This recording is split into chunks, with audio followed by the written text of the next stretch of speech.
Welcome to the special edition of Hannity Road to the White House. We're only 39 days away from the election, and Donald Trump continues to hammer Hillary Clinton for her very long history of corruption and scandal. Watch this. The American people have had it with years and decades of Clinton corruption and scandals. Corruption and scandals. And impeachment for lying. Impeachment for lying. Remember that? Impeach. They're tired of the lies. They're tired of the trivial politics. They're tired of being talked down to, looked down upon, and treated like second-class citizens. And they're phenomenal people. You are phenomenal people. The Clintons are the sordid past. We will be the very bright and clean future. Here now is former Speaker of the House, Fox News contributor Newt Gingrich. All right, 39 days to go. Again, different feels from people, especially as it relates to this Alicia Machado issue. Should Trump go back to the main focus, which is an economy that has disgraceful numbers of foreign policy failures, corruption and scandal like he's just doing there, and stay off of any of these side issues that Hillary's trying to drag him into? You know, I've been trying to think about his style. And as you know, I'm very fond of him. I've worked very hard, and I really think it's vital for the country that he win and that Hillary Clinton be defeated. And when I've concluded that Steve Lawrence in Golden Rainbow and Broadway back in 1968 sang a key song, I've Gotta Be Me. And I think what Trump's got to understand is he's either got to sing I've Gotta Be Me or he's got to learn a new song, I've Gotta Be President. They're not the same song. He's got to become much more disciplined. For a while there, I thought he had really turned a corner. This last week, I think, has been, frankly, a lost week, a week which has hurt him, which has shaken his own supporters. And you can't tweet at 3 o'clock in the morning, period. There's no excuse ever, not if you're going to be president of the United States. So he's really got to decide, and I think it's very important to understand this. If he's got to be himself, then he may well not win. If he's willing to grow into the role of president, then he may win. In fact, I think he will win. The bigger the issues, the more he talks about raising taxes versus cutting taxes, killing jobs versus creating jobs, defending America versus letting in thousands and thousands of Syrian refugees. I mean, the big issues, he's going to win in a landslide.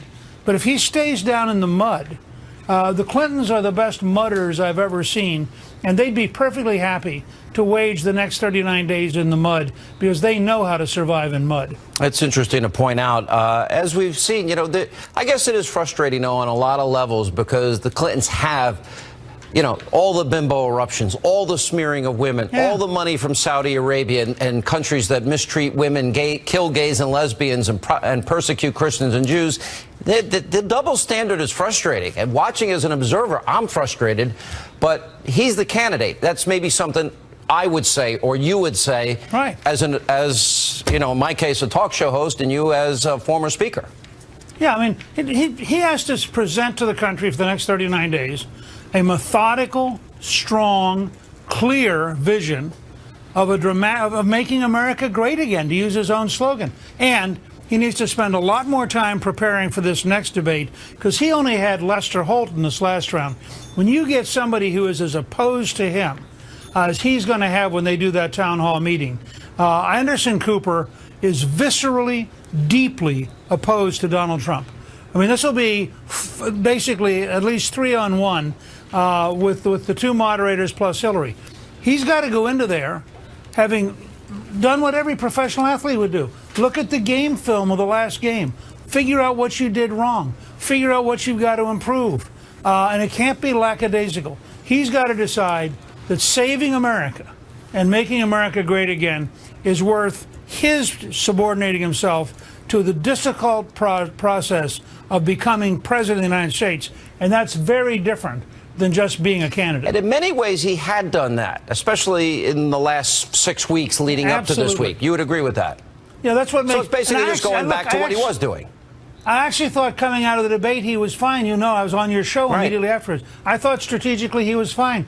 And then the media, of course, had been set up in a way, and you and I didn't appreciate. This whole thing was an ambush. But the correct step there is to sidestep the ambush. Don't get sucked into it. All he had to say was, look, They want to make something out of a 20-year-old business decision.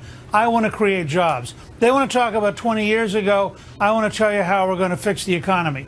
You just build a litany. You learn. You trained. You know, I didn't get to be a good debater by randomly doing it. It takes training. It takes thinking. It takes learning your own mistakes. Going, wow, I didn't know I did that.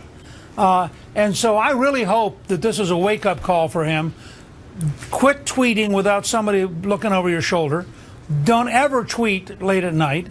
And prepare to really study and get ready for a serious debate, because this next debate's going to be very important for how people judge him and whether or not they think he's capable of being president. In other words, will he make the adjustments? Look, I think, as far as I'm concerned, Hillary, she shot every bullet in her attack gun against Donald Trump.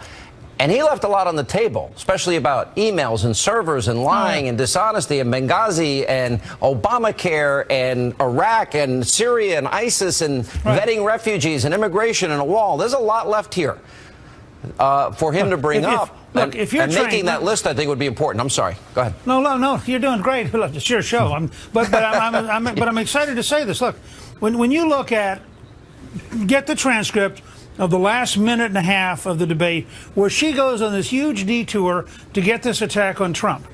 She's being a professional debater. She knows what her message is. She's going to get it across no matter what.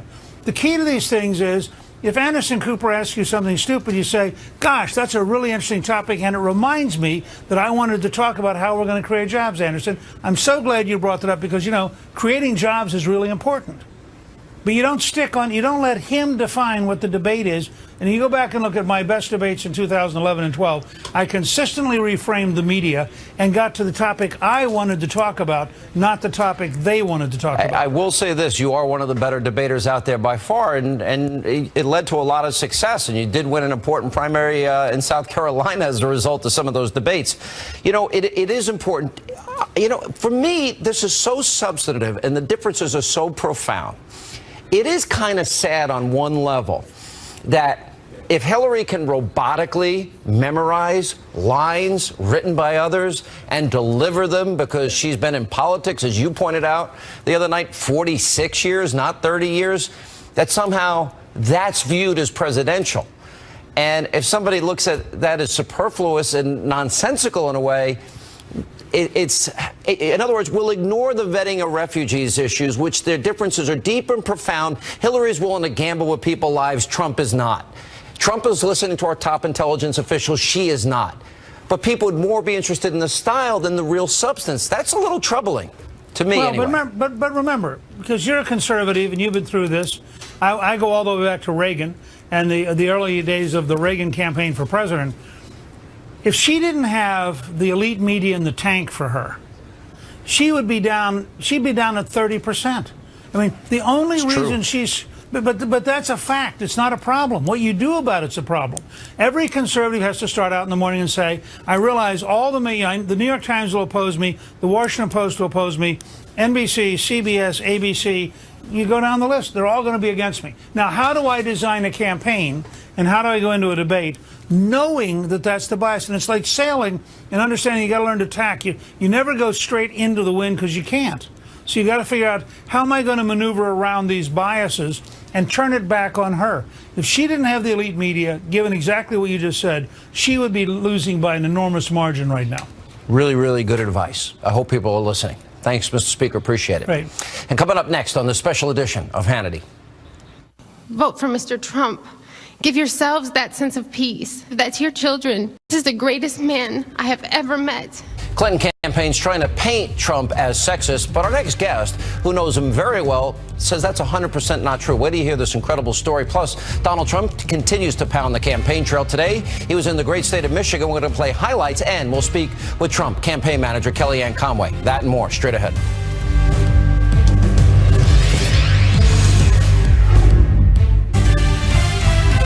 This is the greatest man I have ever met.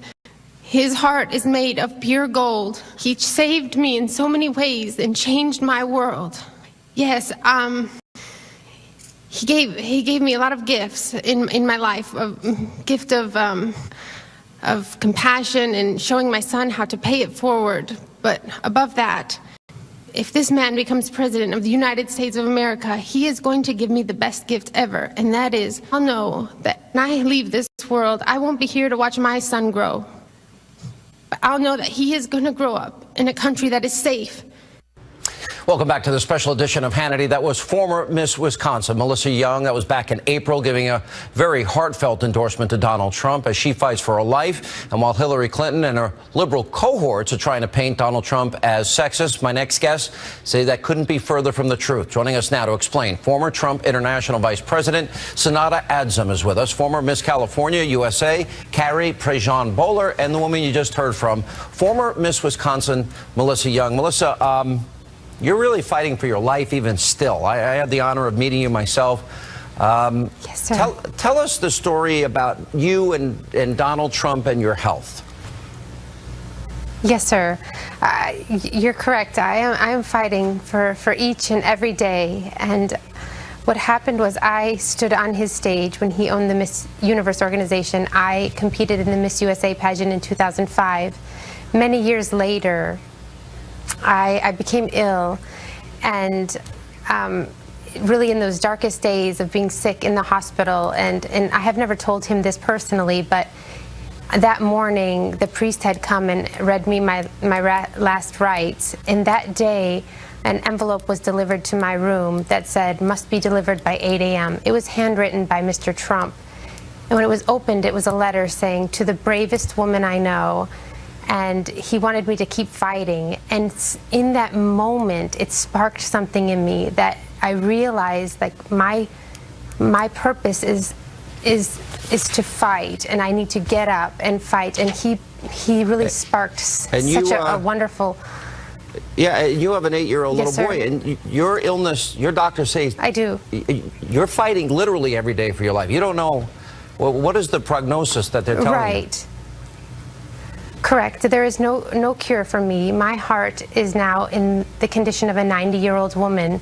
And since the message is coming from my brain, the part of my brain that controls my autonomic nervous system, which is all of our automatic functions that we don't think about, like heart rate, blood pressure, all of those things, digestion, which explains the tube I have here, that part of my brain shut off like a light switch, and there is no way to manipulate the brain to tell it to turn back on. So I cannot get a new heart because it will send the same message to a new heart. So I have a heart in the condition of a 90-year-old woman, and I'm fighting each day. And I just had a blood clot removed less than 48 hours ago from my chest. And I'm here today because until my last breath, I will use this voice to speak up, to talk about who Mr. Trump really is. It is so important that this side of the story is told. Let me He go is to the you, most Carrie. wonderful man I have ever met. Well, it's a pretty deep story, and you're in our thoughts and prayers, by the way, Melissa. Thank you for coming on. Thank you so much, Sean. Carrie, Thank you for having me. When you were under fire, and you were under heavy fire, I remember you at one point told me there was only 2 people in your universe that stood up for you as the world turned against you, and one of them was Donald Trump. Mm-hmm. Yeah, it's good to be with you, Sean. Thank you so much for having me on. And I just think Melissa's story, I mean, she's just such a woman of courage. She truly is amazing, and her bravery is so inspiring. So thank you, Melissa. Wow. Yeah, to answer your question, Sean, Thank yes, you, Carrie. Donald Trump was one of the only people that stood up for me and defended me. And I am so tired of the nonsense and the attacks against him. I mean, they are so desperate, Sean, that they are going to go at all lengths to try to destroy this man. This is a smear campaign to try and distract people from the real issues. And Donald Trump, this is the type of man that he is. Listen to Melissa, listen to her story, and listen to my story. He defended me. He stood up for me. He took every single one of my phone calls. He did not have to do that. This is a businessman who's running multiple businesses. He took every single one of my he actually defended Alicia Machado, by the way. And you know, Right, beyond exactly. the quote, he Right. actually said it's a very tough Yes. position. And we were Right, talking and about beauty contests here, too. This is not... Right. Yeah. Let's put it into context here, Sean. I Exactly. mean, let's not forget, this is a beauty contest. This is a contest that Amen. that hypes up, you know, how women look, and you know, part of it is walking on stage in a bikini, and God forbid, you know, some women might need to shed a few pounds and some women might need to gain a few And pounds. my doctor called me fat a couple of years ago, so I started working out and I lost some weight. I mean, it's just sad that we're talking about this. And Sean, it's just in 20 years, Sean, you should come forward and say something about that. Yeah, exactly. Yeah. I should. In about I'm going to 20 yell at years, my. I'm going right. to call him out on national TV. Sonata, you're There in a you different go. position because you worked for Donald Trump, and you worked on his biggest projects. You were vice president, and you hear these attacks. What do you say to people because you know him? Well, first and foremost, I want to say to people to listen to amazing, inspiring women like Melissa. And I can relate. I faced that many times. And she's truly not just a beautiful woman inside and out, but she is such an impactful, inspiring woman. Based on my experience, I worked at Trump International from 2003 until 2007. I can tell you that he's a very tough businessman, but he's very fair. He gave women the same opportunities that he gave to men, and you had to prove yourself. You had to work really, really hard. And Carrie, when you compare how Hillary and her husband treat women, and the media doesn't cover it, and you know, I'm going to crucify Jennifer Flowers and about Monica Lewinsky, a narcissistic Looney Tune. That never gets covered by the media, does it? And not only that, the allegations of Kathleen Willey and Juanita and Paula Jones, etc. Right. And let's not forget, she spent over $100,000 bullying these women who didn't deserve it. So if she's such a, you know, advocate of women and their rights and supporting women, why was she tearing these women down? She should have been building them up and believing their story, like she says we all should. Yeah. All right, guys, I want to thank you all for sharing your stories. It gives something the media won't do. And let's give another side of the story. And Melissa, you especially, and all of you, you're in our thoughts and prayers. Thank you. And we wish you the very best every day. Thank and the you best so to your son much. also. Thank you. And coming up, we have highlights from Donald Trump's rally earlier tonight in Michigan. His campaign manager, Kellyanne Conway, will join us next. Plus, First Lady Michelle Obama has been trying to rally Hillary Clinton supporters, but what does she really think about her? We'll show you some tape. Kimberly Guilfoyle, Doug Schoen, they weigh in on that and more on the special edition of Hannity. Welcome back to the special edition of Hannity. Road to the White House. Donald Trump has been hitting the campaign trail hard all week. Earlier today, the GOP hopeful was in Michigan and held a rally. Here are some of those highlights.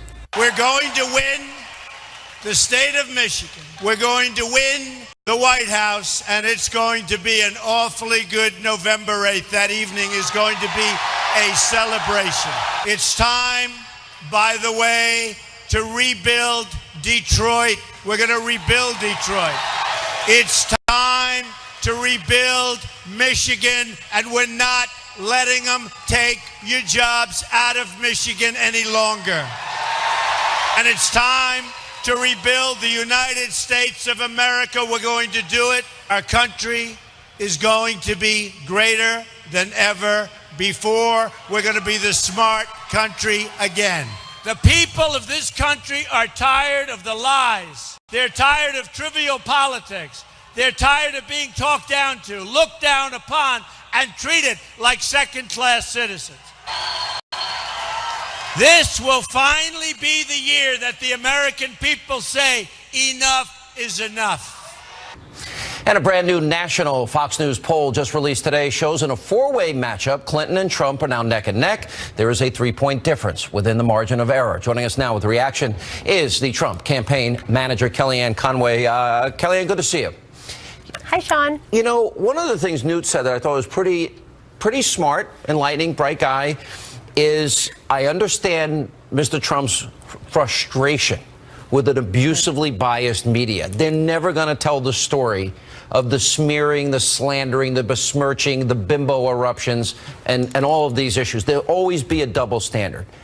And what he was suggesting is that Mr. Trump subordinate his personal feelings to the larger message, which is here are our differences on Supreme Court justices, on vetting refugees, on saying radical Islam, on building a wall, on education back to the states, on energy independence, on repealing Obamacare.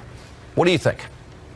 I agree completely in that Look, Hillary Clinton cannot run on her record. Okay, she's got this bad conundrum where she could be held accountable for what's a really unremarkable record in the United States Senate.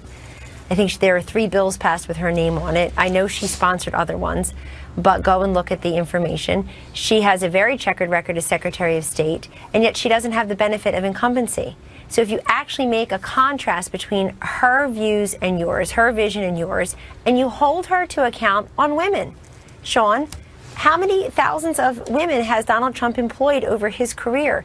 They've been compensated, they've been respected, they've elevated throughout the ranks of the Trump Corporation, many of them.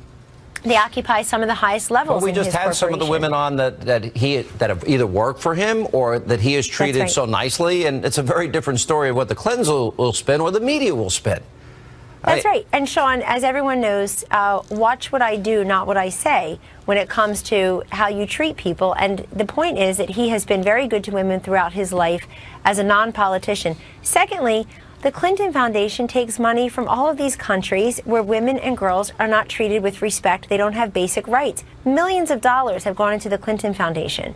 And I think the frustration is all the incomplete coverage. We don't hear anything about the 5 people who have taken immunity as connected to the FBI investigation, the email scandal. Cheryl Mills took immunity and then acted as her attorney in the same investigation. So there's a great deal of frustration about what's covered, but I agree, you take the case, you take the issue set to Hillary Clinton, and you win. And that's also why she didn't really talk about issues the other night when she got the microphone. She got through that 5 or 6 point checklist of things she wanted to make sure that she was going to say. They're there to talk about issues, and she's yelling, "Squirrel!" And then, of course, making a big deal of it afterward.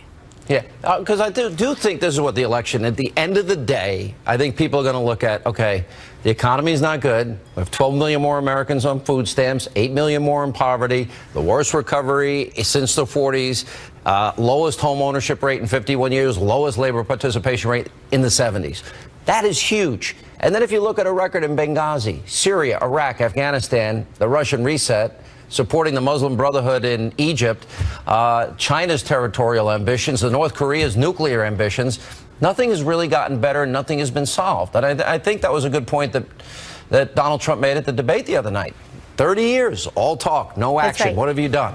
But that's not what she wants to talk about. And it seems the media wants to stay focused on this former Miss whatever that was, threatened to kill the judge, that lady.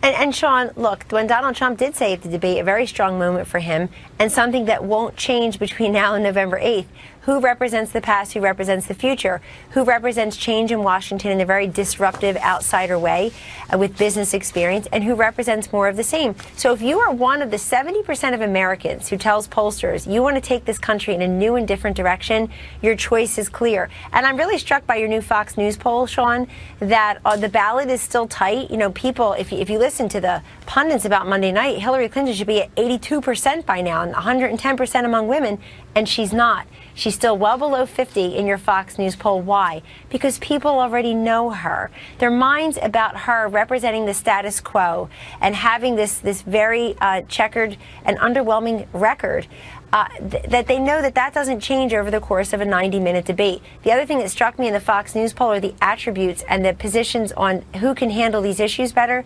These two voters are really tied, whereas in past presidential contests, there was more of a gulf between the Democratic and Republican candidate in terms of who do you trust more on this issue. And most of those in your poll, they're within the margin of error or really close to it. So this is a real contest. We have a lot of days to go. She practices for moments. Donald Trump's out there in the stump every day. Today in Michigan, people standing in the pouring rain for hours to get into his rally, and then he talked about her globalist policies and the fact that he's got a very patriotic message to, quote, make America safe and prosperous and great again. It will come down to that in the end. All right, I agree with that wholeheartedly. Kellyanne, I know you're working hard. As always, thanks for taking time to be with us. We appreciate it. Thank you, Sean. Now, has Michelle Obama always thought this highly of Hillary Clinton? Remember when the now First Lady said this back in 2007. One of the important aspects of this race is role modeling what good families should look like.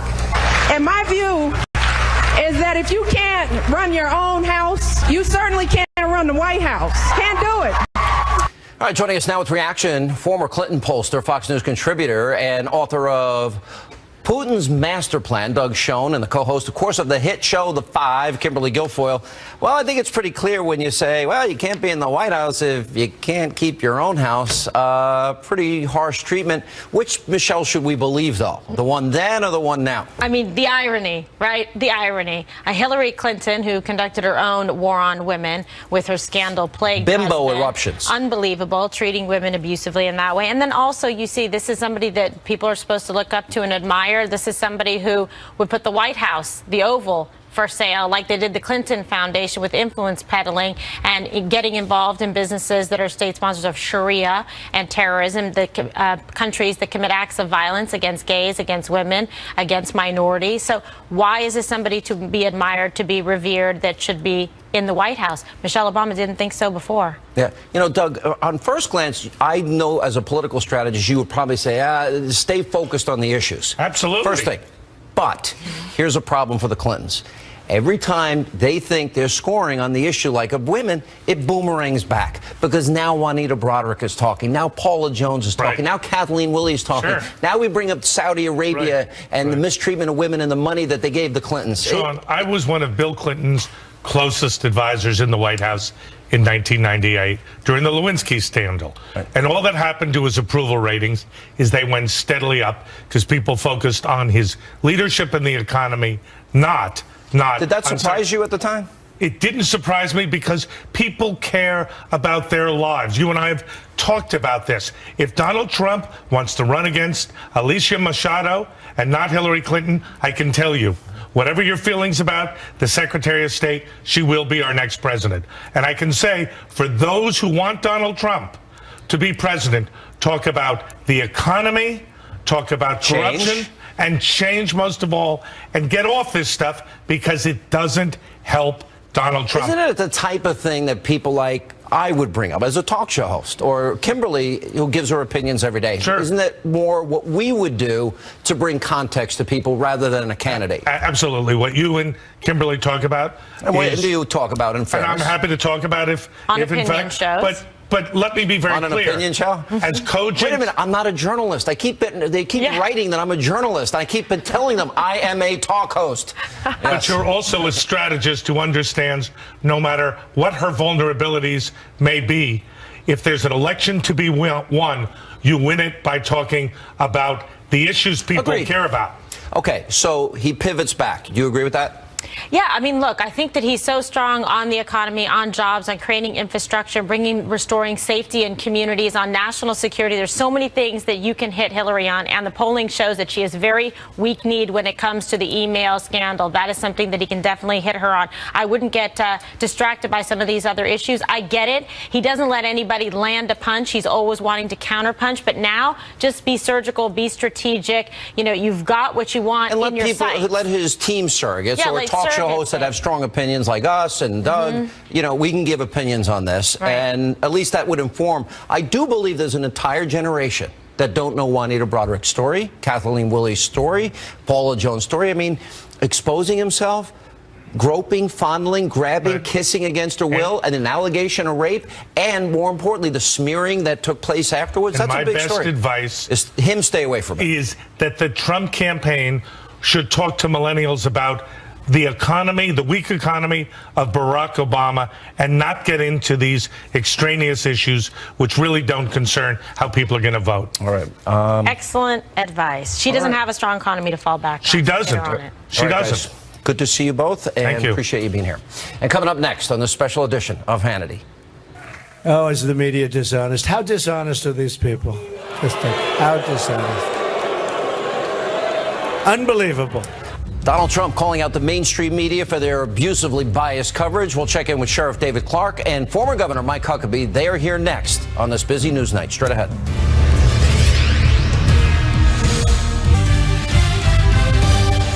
And welcome back to the special edition of Hannity, Road to the White House. Now, this week, many liberals in the mainstream media have been trashing Donald Trump, and in return, Trump fires back. Take a look. Oh, is the media dishonest? How dishonest are these people? Just how dishonest. Unbelievable. Not all, but a big, big fat percentage. Our campaign is taking on big business and big media and big donors We're taking them on for you. The failed politicians and the arrogant media don't want me to talk about the crime and the violence that's happening in this country. We're trying to disrupt the collusion between the wealthy donors, large corporations, and the media executives, who are among the most honest people anywhere that I have met. Joining us now with reaction, former 2016 Republican presidential candidate, former governor of Arkansas, Mike Huckabee, as well as Milwaukee County Sheriff David Clark. You know, I look at, Governor, you've dealt with a corrupt media. Sheriff, you've dealt with a corrupt media. I've dealt with it my whole life also. It's all true. But as Newt said earlier in the program, you've got to factor that in. It's just a reality that is never going to change. Right, Governor? Well, that's exactly right, Sean. I mean, you wake up every day, and the first thing you got to do when you look in the mirror is to say, the media will never be my friend. And Donald Trump has to understand they're never going to be for him. They're always going to be against him. But it doesn't hurt him with the people, because most people don't have any faith in the media. They have the lowest approval rating that they've ever had in history, and people don't trust the media any more than they trust Hillary. Let Trump focus on those two facts. What he said in that little clip you played, that was exactly how to handle it. Tie the media to the same frustrations that people have about the way this system is rigged, and that's how he overcomes it. But don't dignify them. Don't give them place by giving too much attention to them, because they don't deserve that kind of attention from him. You know, and Sheriff, look at the death and destruction in Obama's home city of Chicago. You know, there is something really radically wrong that a president will talk about Cambridge, Trayvon, Ferguson, and Baltimore, but ignore 3,000 shot this year, nearly 4,000 killed since he's been president in his own hometown, and nobody in America knows their names. Isn't that a media that only goes with a president's narrative, ignoring real death and destruction, not telling the true story? Sure, they're covering for him. You know, pay no attention to that man behind the curtain. Look, the liberal mainstream media is dwindling into irrelevancy, Sean, and you know that. Donald Trump understands that this is a dragon that has to be slayed. The liberal mainstream media, these rags, realize that this is their last stand to have any influence over the American public as it relates to presidential politics. And Donald Trump, it's a thing of beauty, continues to play or employ a strategy of Muhammad Ali rope-a-dope. The media is pounding away, throwing everything they got like George Foreman was, and every once in a while Donald Trump looks up, he smiles, and he says, is that all you got? And at some point, it's going to be November 8th, the American public is going to fire back and finish them off. Donald Trump is going to win this election, and the liberal mainstream media, I want to make that clear, they know that, and I'm telling you right now, they are scared as hell. Governor, and that then comes to strategy for Donald Trump. There are deep, profound differences that will have a dramatic impact on this country based on who gets elected. Everything from the Supreme Court to vetting refugees, to protecting our borders, to eliminating Obamacare, to balancing a budget, to lowering taxes, to energy independence, to education. These are profound, deep differences. To what extent does Donald Trump have to balance that agenda and point out the distinct change he's offering versus dealing with falsehoods and attacks? Well, I think he's got to focus on the differences that he and Hillary Clinton bring. Look, one of the things a president does that's most powerful is employ people and appoint people. Who will Hillary appoint to the EPA? What will they do to the fossil fuel industry? What will they do to the cost of a tank of gasoline, or the cost of heating oil, or the cost of natural gas? That's going to be a huge difference. Who's going to be a champion for people getting manufacturing jobs back that pay decent wages? Who's going to protect the home of our country against people coming in who are not vetted? Who's really going to enforce our immigration laws? Those are the things that Donald Trump is so as long as he's getting that message out with Hillary on. And the comparing and contrasting of what the future will look like under her and under him, that's key? I think it's absolutely the key. And if he just continues to pound away at that, look, it's very obvious that there's a difference between Hillary Clinton having used government as her own ATM to take cash out, doing favors for foreign governments who in turn then gave money to the Clinton Foundation. Corruption is rampant. But in addition to the dishonesty that she brings to this, It's the philosophical vent that she comes with that would be devastating to this country and to the deplorable and irredeemable people that she has no respect for. You're deplorable. We're all in the basket of deplorables. Sheriff, you're in the basket with us. Yeah, I'm right there. Look, Donald Trump has created a great vision for America. You know, make America great again. Every American can see that. They can envision that. He's talking about defeating radical Islamic terror. He's talking about reducing crime and violence in all American cities for all American, but particularly in the American ghetto. And he's talking about kickstarting this economy to put people back to work again. Those are things that affect us here at ground level. I know the Beltway, the bubble in the Beltway, those people are disconnected. The Congress, the Washington politicians, the media elite, they're all disconnected. But we down here at ground level, we know what we want, and it's Donald Trump's vision for America. All right, thank you both for being with us. When we come back, we have a very important question of the day as this special edition of Hannity continues straight ahead.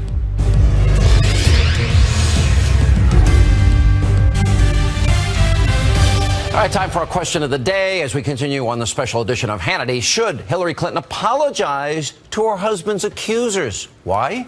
For the way she treated them and her surrogates treated them. And, I'll crucify Jennifer Flowers and James Carville, drag a dollar through a trailer park, and, of course, all the other things that were said about all the other women. Let's go to Facebook.com/Sean Hannity, @Sean Hannity on Twitter. Let us know what you think. That's all the time we have left this evening. As always, thank you for being with us. We'll be back Monday, 36 days to go until Election Day. It's getting interesting. Have a great weekend.